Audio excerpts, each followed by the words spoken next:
Very good morning, friends. So I hope you're all safe and healthy. Well, this is the last video I'm making not on India's 101, but this is the last video I'm making on the Appendix D. We've been carrying out the journey in terms of the what I called as E in E, that is the exceptions and the exemptions. And we had a trail of series when we were discussing the exceptions available under Appendix B and then the optional exemptions available under Appendix C in terms of business combination. And then we were discussing the Appendix D, which is the other Indies. So in this particular video, we're going to discuss the last of the important, I would say, exemptions which is available, and that is compound financial instruments. Now we know that as per the previous gap, there is no concept in terms of a compound financial instruments. At that particular point of time, the company used to either record an equity or record a liability, but there was no concept of splitting an instrument in terms of debt equity. So the question rises that if the company has got certain instruments which are identified as compound financial instruments on the date of transition, then what do we do? Do we split them in terms of debt equity elements? Let's find this out in this video. There's nothing much detail, but that's a very simple process. Let's find this out in this video. 19th December 12 बजे ये तारीख और समय note कर लीजिए, क्योंकि इस date को अनअकैडमी पर सीए इंटरमीडिएट कम्बैक्ट कंपटीशन होगा और आपके लिए जीतने के बहुत सारे इनाम हैं। जो बच्चे सीए इंटरमीडिएट की अपनी तैयारी कर रहे हैं और इसके अंदर एक कंपटीशन दीजिए जिसके अंदर आपको एक स्कॉलरशिप मिलेगी। 1 करोड़ रुपए का एक स्कॉलरशिप पूल है जिसके अंदर आपको जो सीए इंटरमीडिएट का रीसेंट सिलेबस है उसके बेसिस पर आपके क्वेश्चंस पूछे जाएंगे एमसीक्यू। ये टेस्ट आप रियल टाइम बेसिस पर दे सकते हैं।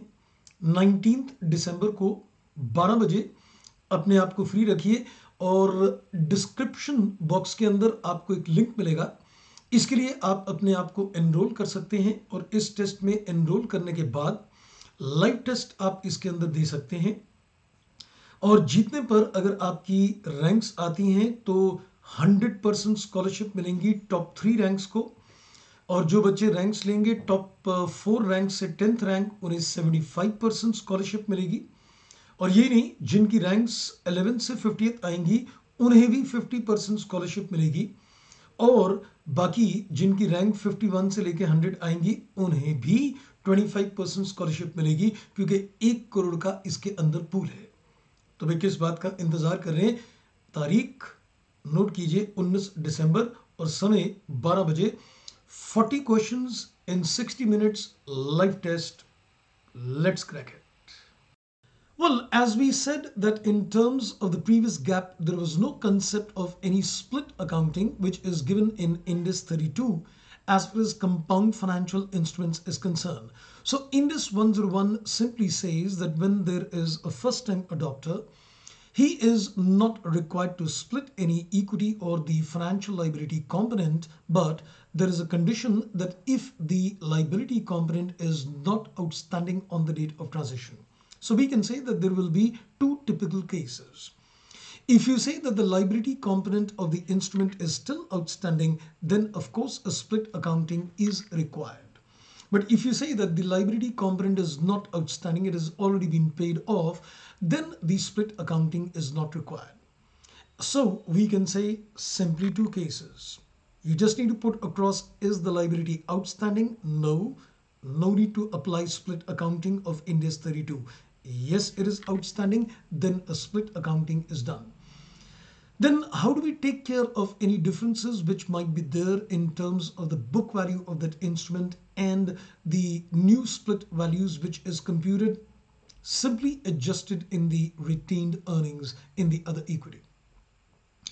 So this particular video, finishes off our trails in terms of E and E, that is mandatory exceptions in Appendix B, and then the optional exemptions in Appendix C and D. In the next video, I'm going to talk on the reconciliations which is required to be elaborated by Indus 101. That's all in this particular video. Thank you for watching. Take care and goodbye.